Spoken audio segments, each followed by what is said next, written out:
Is there any um, examples of civilizational change that you can reference where the existing power class within an organization actually accepted the rise of a new ideology and it mixed together in a kind of a way that brought about a change that was less revolutionary and more evolutionary? Yeah, I mean, I would say it's hard to point to in American history because we're kind of unique, where our kinetic battles over political ideology haven't been as extreme.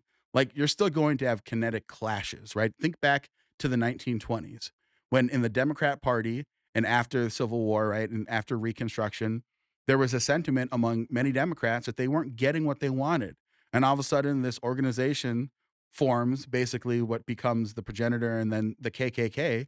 And they started to have these clashes where you can look back and look at Democrat national conventions where there was 20, 30% of the delegates who supported the KKK, right? McAdoo was one of the more famous ones, and that happened at the DNC convention at Madison Square Garden. The Democrats that were non KKK, they ended up actually surviving. But the question is, did they absorb? And the answer is a lot of folks did get absorbed into that without having a violent revolution within the DNC.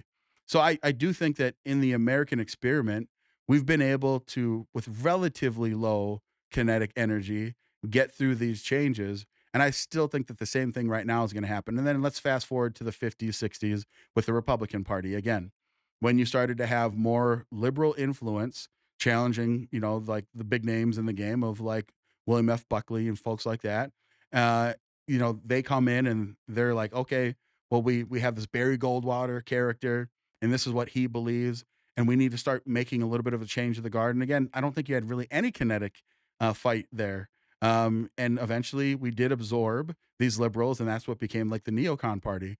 And then even within the current iteration of Democrats, they've been going through this progressive swing where you go back to the mid 90s and you look at what Democrats were talking about securing the border, right? All these different things compared to the progressives that are right now vying for power.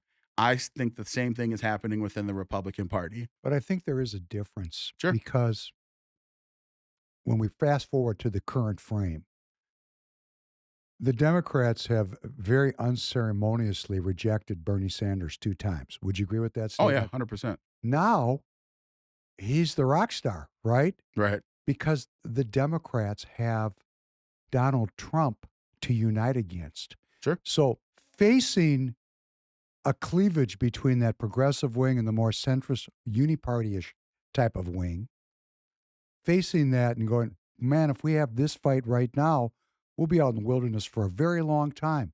They're naturally coalescing around an anti-Trump unity. It's a very powerful thing. They actually have something to unify against, and I think that makes the Democrat a more potent potential threat to the future of this nationalist movement in the years to come. Because clearly on the Republican side, there's nothing unifying us. We're kind of coming apart at the seams, at least here in Minnesota. Sure. That's how it feels to me. And I can understand that feeling, but then again, I can point to specific examples. So right now in the DNC, right, you have the chair of the DNC, Ken Martin, and he is, I would say, is like uniparty establishment shill, right? But then they elected one of their co-chairs, David Hogg, who is one of these more progressive types. And there's been these little clashes and skirmishes for how they should go out. And David Hogg basically put a bounty out there and said, if you are in the current establishment uniparty order and you refuse to step down, I'm going to fund and help fund primary challenges against you. And that caused the current establishment in the Democrat power structure to say, who does this punk think he is? To the point that James Carville was calling him like a little twerp. Now they have since walked that back because they realize very smartly for a political apparatus. I wish they didn't realize this, that yeah, it's the youth that are going to be the next generation. And if you disenfranchise them, you will break apart the tiny coalitions that you have that are just being held together by a thread. So you have to realize that this is going to be the future of the DNC. They are fully embracing their progressive ideology, their Marxist ideology. They're being very candid about it. When you think about the Luigi Mangione effect, right? Of that is a pure capitalist, bourgeoisie against the greedy capitalist CEO. Now, I'm not saying that there's not a sentiment of understanding within this desire to pull back the power that these corporations that have become multinational have really instilled by wiping out the middle class in the United States. But to turn to that violent or kinetic solution and then cheer it is horrifying. But that's what the Democrats are doing. So the thing, though, that I don't think they're going to be as successful at is they have folks still like Gavin Newsom, who's young enough where he is trying to challenge that progressive swing. Now, is it sincere? I don't know. Do I think that more than likely what will happen is that someone like a Gavin Newsom will take the people that are like him and try and do this thing where they become like Republican of like the mid 90s? Probably. Does that give them political power? I don't know, but I want to see how it plays out. And in Minnesota specifically, think about the announced Democrat DFL governor candidates. You have Peggy Flanagan, right? Who Uber progressive. Uber progressive, and Angie Craig just announced that she's running. And then there's a third gal, I can't remember what her name is off the top of my head, but she's Isn't it Hortman? That's running? no, it's not her. Man, I can't remember what her name is, but Maria Yeah, Lopez, maybe. something like Yeah. that. Yeah, yeah. And so again, they're going to be vying, and it's gonna, I think, gonna get pretty crazy because Angie Craig again represents this uniparty, corporate shill perspective of the Democrats, where she makes these videos where she's like, "I'm pro law enforcement," and then she gets endorsed by an organization like the MPPOA, Minneapolis Police and Peace Officers Association, which typically endorses folks on the right and Republicans, but endorse Angie Craig. So I think you're seeing the same thing happen. So I actually disagree with your initial sentiment that the Democrats are kind of getting all together. I think they're going to go through a civil war, but I will say there's a higher likelihood that they come together before we do because their rooted ideology is one of collectivism.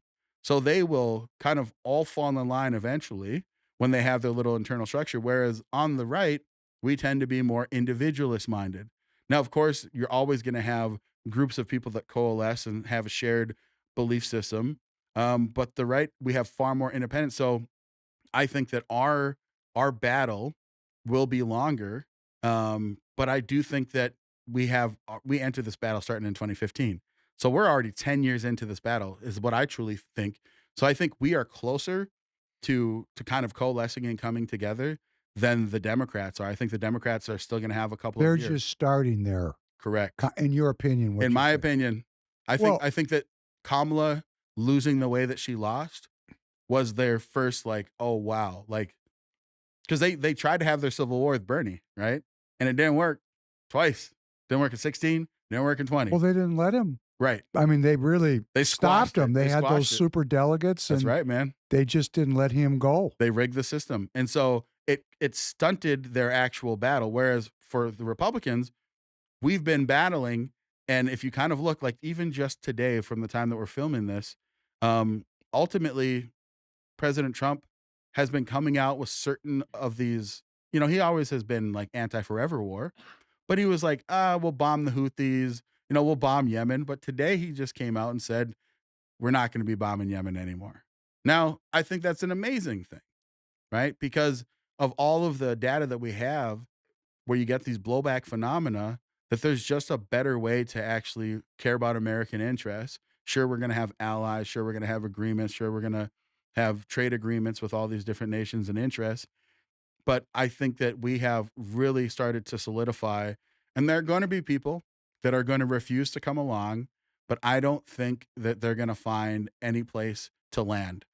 Now, certain people will wake up, right? Like you and I talked before we started filming that you used to be an H.W. Bush supporter, right?